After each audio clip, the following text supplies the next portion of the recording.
toujours aussi consistant pour ce troisième numéro de Croque Lecture, je peux vous l'assurer. Dégustez le plat du chef avec, au choix, le premier tome d'Agence Pinkerton ou le nouveau roman de Colin Thibert, Sa mienne, suivi d'une délicieuse brochette de livres composée du tome 7 de l'apprenti épouvanteur, de Bloody Valentine et de l'apprenti d'Ara Luen.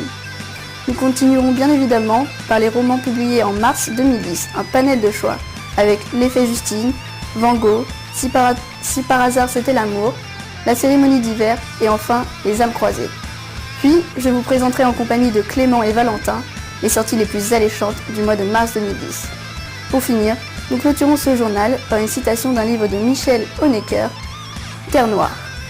Je vous souhaite une agréable dégustation et une très bonne lecture. Bonjour, bienvenue sur le plateau de Croque Lecture. Nous allons immédiatement commencer ce troisième numéro par le plat du jour qui s'annonce alléchant. Kylian et Emeric vont vous parler du tome 1 de l'Agence Pinkerton, un roman de Michel Honnecker. Mais je vais d'abord les laisser vous présenter l'auteur. Michel Honnecker est un écrivain français qui publie son premier livre en 1982, Planeta non grata. Cet écrivain écrit des récits mythologiques comme Odyssée ou Les survivants de Troie, ou historiques, Terre Noire, mais surtout des romans fantastiques tels que La sorcière de midi ou l'Agence Pinkerton. Kylian, quelle est l'histoire ? Hiver 1869, aux États-Unis. 3 agents de l'agence Pinkerton montent à bord du train transcontinental qui relie Salt Lake City à Sacramento. Leur mission ? Arrêter le chapardeur, un adroit pickpocket qui agit toujours sans se faire prendre. Bref, une mission de routine pour ces agents surentraînés. Seulement, cela ne va pas se passer comme prévu. Alors que la nuit tombe, le train, passant entre les montagnes, le chapardeur donne enfin signe de vie en volant un bijou en or. Les agents passent à l'action. Deux vont à l'arrière du train afin de l'attraper, mais la poursuite s'arrête de façon tragique par la mort des 3 agents. Le drame s'étale de Denver à San Francisco à la une des journaux. Et c'est pourtant sans gros intérêt que Neil Galler jouera invétéré de poker, l'événement qui bouleversera sa vie. En effet, celui a d'autres problèmes en tête, car il doit payer ses dettes à sa logeuse avant qu'elle ne lui envoie son fils. C'est alors que son souhait est réalisé. L'agence Pinkerton recrute des agents au restaurant rouillard de Salt Lake City afin d'effacer ses dettes. Gallor part pour l'entretien.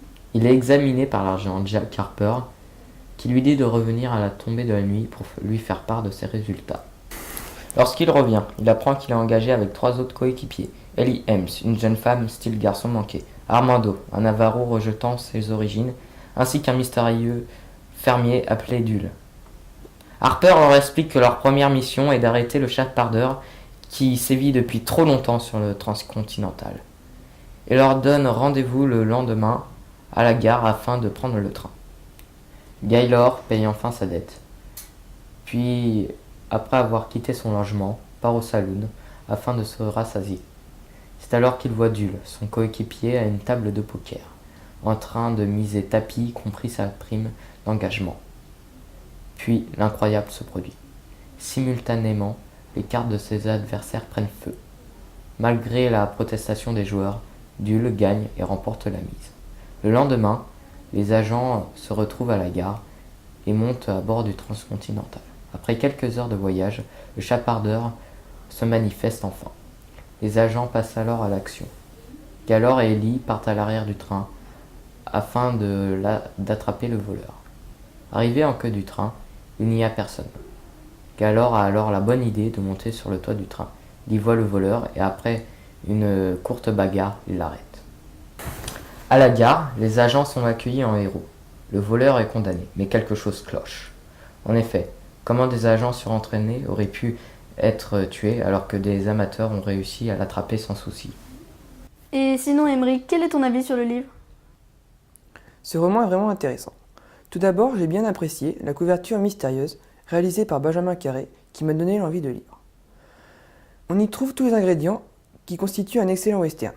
Des cow-boys possédant des revolvers et des fusils, des saloons où l'alcool coule à flot, où les joueurs de poker se retrouvent pour jouer, et bien sûr, des Indiens capables de retracer n'importe quelle piste.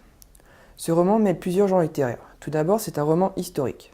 L'auteur a dû approfondir ses recherches sur l'histoire de la construction du transcontinental et de l'ouest des États-Unis. Cela rend ce roman vraiment intéressant et réaliste. Mais aussi c'est un roman policier. En effet, nous sommes à l'intérieur d'une enquête policière. Nous suivons les Pics, qui sont à la chasse du chapardeur, qui est devenu un véritable criminel après l'assassinat des 3 agents au début de l'histoire. Je vais vous lire un petit extrait. Brooke gratta une allumette et remonta le train comme l'avait fait son compagnon quelques instants avant lui, sans rien déceler d'autre que des voyageurs rendus inquiets par l'absence de lumière, dont les visages effrayés se reflétaient dans la maigre lueur comme des quartiers de lune. Quand il arriva à son tour dans la bétaillère, il éprouva une impression détestable. Plus personne, à l'exception des chevaux affolés qui ruaient à tout va. Aucune trace de Wayland ni de Hammond. Et la porte du wagon béait sur la voie en laissant s'engouffrer le vent des cimes. Brooke redouta le pire et se pencha au dehors. Pour la première fois de sa carrière, il éprouva de la peur, une vraie peur, que les raisonnements et l'expérience du terrain étaient incapables de contrôler. Il s'arc-bouta pour refermer le ventail et c'est alors qu'il sentit la présence dans son dos. Une sueur glacée trempa son col. Sa main si habile chercha son revolver, il ne l'atteignit jamais. Pour finir, on trouve de nombreux aspects fantastiques. Pour le dénouement de l'histoire, l'auteur fait intervenir des personnages qui ne sont vraiment pas réalistes. Mais je ne vous en dirai pas plus pour ne pas gâcher votre lecture. En définitive, je vous conseille cette nouvelle série originale dans le Grand Ouest américain. On passe maintenant à Caroline qui va nous présenter Samienne, le voyage vers l'outre-monde. Nous avions déjà eu l'occasion d'en parler un petit peu lors de l'interview de Thierry Magnier, son éditeur, que vous pouvez voir ou revoir sur notre blog ou directement sur YouTube. Caroline, peux-tu nous présenter Colin Tibert ? Colin Tibert s'est mis à l'écriture au début des années 1980. Connu pour ses romans et ses nouvelles, il a aussi aidé à l'écriture d'une trentaine de téléfilms, de séries TV, de dessins animés, etc. Il est aussi dramaturge, auteur de pièces radiophoniques, donc ça ce sont des pièces diffusées à la radio, dessinateur de presse. Mais revenons à Colin Tibert, auteur de romans, car c'est celui qui nous intéresse le plus aujourd'hui. Il nous présente son dernier livre, Samien, le voyage vers l'outre-monde, qui s'oriente plus vers la fantaisie et l'aventure. De quoi parle ce livre ? Alors c'est l'histoire d'un jeune orphelin à la peau bien foncée, prénommé Samien. Il a été recueilli dès tout petit par un terrible couple, les Barthélemy, qui le bat et lui fait faire le sale boulot. Ça fait 10 ans qu'il est à leur service et il n'en peut vraiment plus, alors il décide de s'enfuir. Après quelques jours de marche épuisante à travers la montagne, il fait la connaissance d'une étrange personne, je crois que je devrais plus dire d'un étrange animal, qui parle, pense, est intelligent, ferme et autoritaire. Celui-ci est une araignée de taille normale et toute poilue, surnommée Yonka. Elle est ambitieuse et pour aller jusqu'à Ischion, ville de pèlerinage et limite sacrée, ce ne sont pas ses mini pattes velues et son air supérieur qui vont l'aider. N'ayant personne d'autre sous la main et prête à tout pour quitter sa grotte, Yonka pactise avec le jeune garçon troublé qui, faute d'avoir une culture hallucinante, a 2 grandes jambes de bon marcheur et ça, c'est parfait pour Yonka. Elle sera la tête, le génie comme elle le dit si bien, et lui, il sera les jambes, le physique. Sur leur route, ils rencontrent 3 hommes partis en pèlerinage eux aussi vers Ischion, ville du Walsh, sport sacré dans le Sarancol. Les 2 premiers, Niméros et Mesnèche, sont 2 bons vivants, amusants et blagueurs. Mais le 3e, on ne peut pas en dire autant de lui, c'est Jephthaz, et il arbore un air farouche et machiavélique et beaucoup plus en retrait. En fait, je vais vous dire quelque chose, c'est un brigand. Il fait partie d'une grande bande qui capture Niméros et Mesnèche et enrôle Samien dans leur groupe.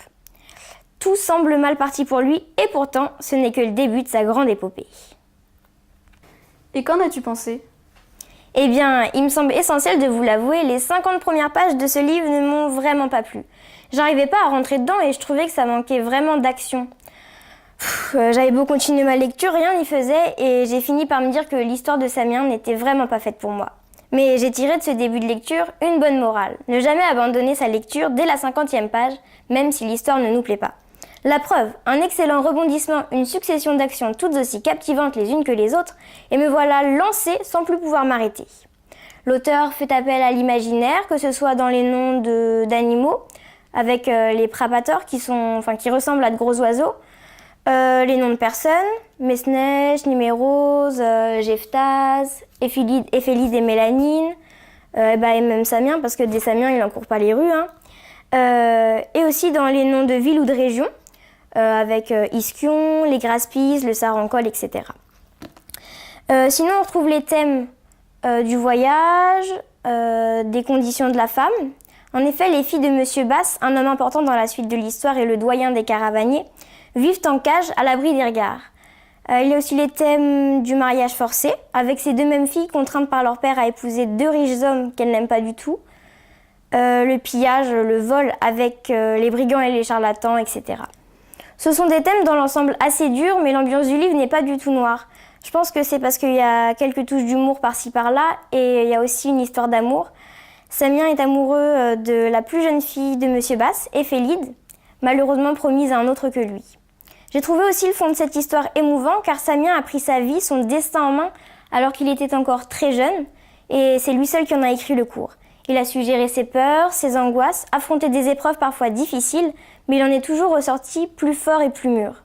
On suit tout au long de l'histoire la vie de ce jeune garçon vraiment attachant, qui apprend à grandir et à vivre. Donc j'ai choisi de vous lire un petit extrait.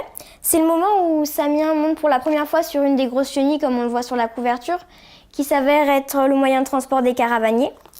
C'est un passage riche en descriptions et aussi riche en suspense, car le lecteur se demande si Samien possède ou non le don de manœuvrer ses chenilles. Alors, un instant plus tard, Samien escaladait le flanc d'une chenille pour s'installer au sommet de son crâne, les pieds solidement calés au-dessus des mandibules. Il effleura les antennes. Aussitôt, l'énorme animal frémit. C'était bon signe. Certains avaient beau les triturer dans tous les sens, ils n'arrivaient à rien. On avait le fluide ou on ne l'avait pas, disaient les cornacs. Samien referma délicatement la main sur le tuyau de chair. Le contact était froid, sans être visqueux. Exerçant une pression mesurée, il poussa vers l'avant. Il sentit se propager les ondes nerveuses à travers le corps gigantesque, et lorsque la chenille effectua son premier mouvement de reptation, il eut la sensation d'être soulevé par une main géante. C'était grisant. Dès cet instant, il sut qu'il avait trouvé sa vocation, et une joie immense l'envahit. Il était né pour cornaquer. Voilà. Eh bien, il ne me reste plus qu'une chose à vous dire. Bonne lecture en attendant un éventuel deuxième tome, comme Thierry Magnier nous l'avait laissé sous-entendre.